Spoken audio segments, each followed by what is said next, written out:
Fungal infection உங்களுக்கு வந்துகிட்டே இருக்கா அப்படின்னா இந்த 5 டிப்ஸை கண்டிப்பாக ஃபாலோ பண்ணுங்க. Hi, this is doctor slogan with healing journey டே 70.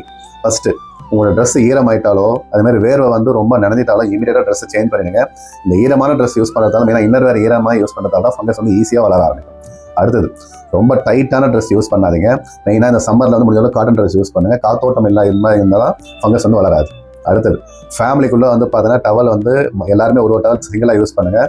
ஒருத்தருக்கு வந்தால் கூட பார்த்தீங்கன்னா மற்ற எல்லாருக்குமே ஸ்ப்ரெட் ஆக ஆரம்பிச்சிடும். அடுத்தது, உங்களுக்கு வந்து அரிப்பு அதிகமாக இருக்குன்னா நீங்கள் சொரிஞ்சிட்டு மற்ற இடத்துல கை சொரிஞ்சிங்கன்னா அந்த ஃபங்கஸ் இங்கேருந்து மற்ற இடத்துல பரவ ஆரம்பிச்சிடும். அதனால் நகத்தெல்லாம் க்ளீனாக கட் பண்ணிடுங்க. ஏன்னா இந்த நகத்தின் மூலியமாக பார்த்தீங்கன்னா மற்ற இடத்துல உங்கள் பாடி அங்கங்கே வந்து பரவ ஆரம்பிச்சிடும். அதே மாதிரி ஸ்போர்ட்ஸ்லாம் பார்த்தீங்கன்னா இந்த ஷாக்ஸ் எல்லாம் வந்து ரொம்ப ஈரமாக யூஸ் பண்ணுவாங்க. ஏன்னா அந்த ஸ்வெட்டிங் வந்து ரொம்ப ஈரமாயிடும். அதனால் இமீடியட்டாக சேஞ்ச் பண்ணிவிடுங்க. ட்ரையாக யூஸ் பண்ணுங்கள். அதே மாதிரி எப்பவுமே தண்ணியிலே வேலை செய்கிறவங்க கால் ஈரமாக இருந்தாலும் பார்த்தீங்கன்னா ஃபங்கஸ் கால் இடுகள்லாம் வர ஆரம்பிக்கும். அதனால் எப்பவுமே வந்து ட்ரையாக ஆரம்பிச்சிடும். ஆமாம்னா நம்ம இம்யூனிட்டி லெவல் ரொம்ப டவுன் ஆயிடுச்சுன்னா வர ஆரம்பிச்சிடும். அது மாதிரி சுகர் கண்ட்ரோலே இல்லைனாலும் ஒபிசிட்டியாக இருக்கிறவங்க அதே மாதிரி ஆன்டிபயோட்டிக் அதிகமாக யூஸ் பண்ணுறவங்க பார்த்தீங்கன்னா ரெக்கரண்டாக அந்த ப்ராப்ளம் வந்து வந்துகிட்டே இருக்கும். அதே போல் இன்ஃபெக்ஷன் அடிக்கடி வரவங்க கூட இன்னர் வேர்ஸ் பொதுவாக என்ன பண்ணணும்னா நம்ம வந்து வெயில தான் காய வச்சு நம்ம யூஸ் பண்ணணும். நிறைய பேர் வந்து வெயிலில் காய வைக்காம பாத்ரூம்லேயே காய வச்சுருவாங்க. இதனால தான் ஃபங்கஸ் வந்து இன்ஃபெக்ஷன் வந்து அதிகமாக க்ரோ ஆகிட்டு இருக்கு.